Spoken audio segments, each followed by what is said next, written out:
Okay, YouTubers, so I thought it was update time. HQ's been on the road for, I don't know, probably a month or so. We've just built this big carport here, shed being just over there. So, all the cars, except the Jag, which is over there, and the Magna, which is out the front, now are undercover. So anyway, I suppose I should tell you what I've done to this. New tyres all around, new back shocks as you can see there, new exhaust or muffler there. I'll take you out the diff in a minute. Down the front end,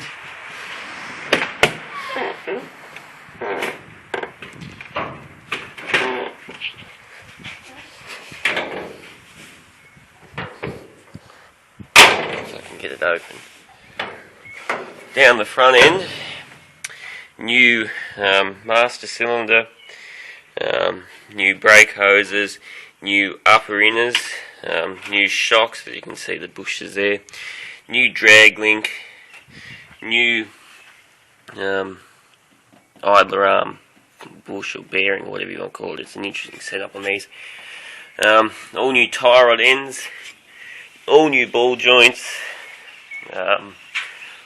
all new, I said, shocks, all the bushes except the sway bar D bushes, which were the only thing, well, the only bush that has not been replaced in the front end. I'll just turn the steering. New discs, new pads, professionally rebuilt calipers. You can see they're getting a bit rusty now. Let's turn the light on. There's the new ball joints. There's the new bushes up in there. I did tack them, not because they were loose, but just because that's what some wanker in the club told me to do. So I thought, well, what the fuck, it's not going to hurt them. Under here I haven't done much. I've just put new points in and adjusted them, and needs a carby clean, that sort of thing. I'll check the water actually because it was leaking. She's great. Alright. I had a bit of trouble with the brakes. What had actually happened is someone had put, what they done? They'd put the wrong master cylinder on that, drum brake master cylinder. And what happens with drum brakes is on your front end, or on the whole circuit, it holds residual pressure to stop the, to stop the pistons from collapsing right into the, what's the names? So anyway, it was holding residual pressure in here, which meant that obviously the brakes were always on just a little bit. That, and because it was a drum brake master, and it has a disc brake power booster, the shaft was about 1.5 inches longer, so that meant that all the time, not 1.5 inches, 3/4 of an inch longer it was, that meant all the time the master cylinder was pushed in a 1/4 of an inch, or 3/4 of an inch, sorry. So you'd bleed the circuit, you'd get everything good, you'd drive down the road, you'd drive fine for a while, and then the front brakes would seize on. It took me a little while to work it all out, but I just bought a new master cylinder, put it on. Well, first of all, I took the master off and realised that it still had, that 1/4 inch of pressure on it all the time. Or sorry, 3/4 inch of pressure on it all the time. So first I just thought, well, I'm not going to lose anything, so I cut the end off, stuck it in the lathe, and turned it nice and round again. Then after I took the little valve out of the master, there's a little valve that holds the pressure, you just pull that out. It worked alright, but I couldn't get a good pedal. All the brakes worked fine, but I couldn't get a good pedal because the seals on the back of the master were fucked from having that 3/4 of an inch of pressure on it all the time. It pushed the seals out and damaged them. So after all that, new master cylinder, she's alright. So anyway, we'll see. We'll do a cold start.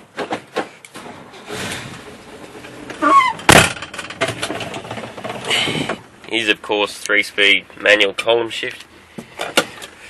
Just put my seatbelt on. Now, I will want to stall because it's a prick when it's cold. An absolute cunt of a car when it's cold. So that's reverse towards you and up. Just a bit of go all the way to the other lock. We haven't got any power steering, which makes life hard at times. Now, from reverse, it's all the way towards you and downs first.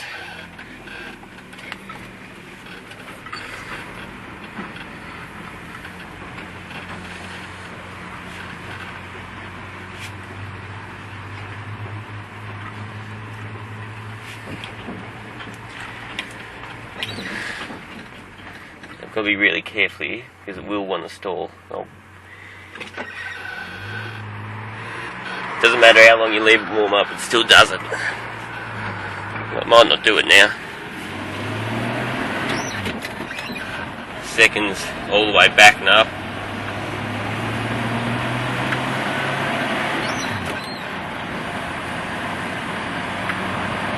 Well, it's a beautiful car to drive. Absolutely beautiful on the road. It's as straight as anything. With that new front end and the new shocks, it's just absolutely grouse, really. For a 40-year-old car, it's grouse to drive. Not quite as nice as the Jag, but it's, you know, suspension's definitely nothing like the Jag, and it handles like fucking, you know, I don't know. You know, it is a bit like a ship, it wallows around everywhere, but anyway. She's a nice old car to have. So yeah, there you go. I'll start recording when we get out of the highway again. Alright, this is a fucking cunt of a corner. So you gotta be really careful here. There's a lot of accidents in this intersection.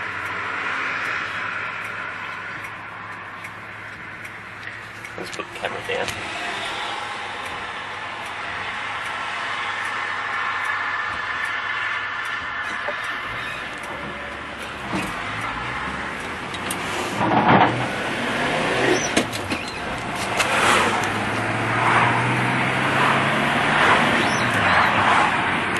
So that's top gear at about, I don't know, 55, 60 kilometres an hour. Speedo doesn't work, not well anyway. We're doing about 100 now, I'd say. A bit under, probably about 90 something. So I really enjoy driving this car a lot. It's a great car to drive. So anyway, I'm going to turn off here.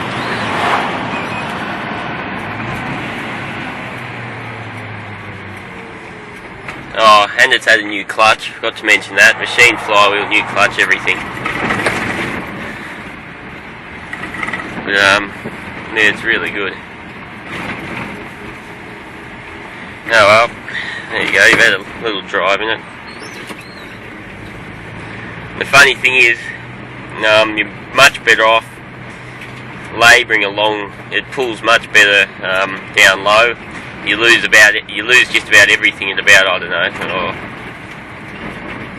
probably $3,000 you've completely lost all your power. There's a nice bit of rubbish, I don't think there's anything too interesting there though. So anyway, there you go, thanks for watching. Okay, so I'll do another takeoff video. Don't mind, just to show going through the gears. Second up there. Third down there. It's as easy as it is. People seem to have some sort of, everybody I tell, you know, everybody I talk to about this thing, you say column shift, oh god, column shift must be awful, they tell you. I don't know what's wrong with people, but you know, it's quite easy and I quite like it actually. It's more convenient than floor shift. This one you just can't race, you have to be really easy on the shifter, otherwise it'll jam. Once it jams, it's no fun. So anyway.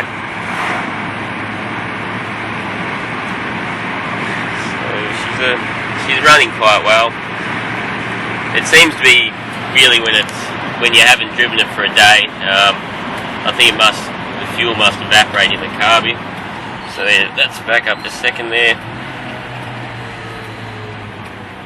Then down to first, which I couldn't really show, but still. Thanks for watching.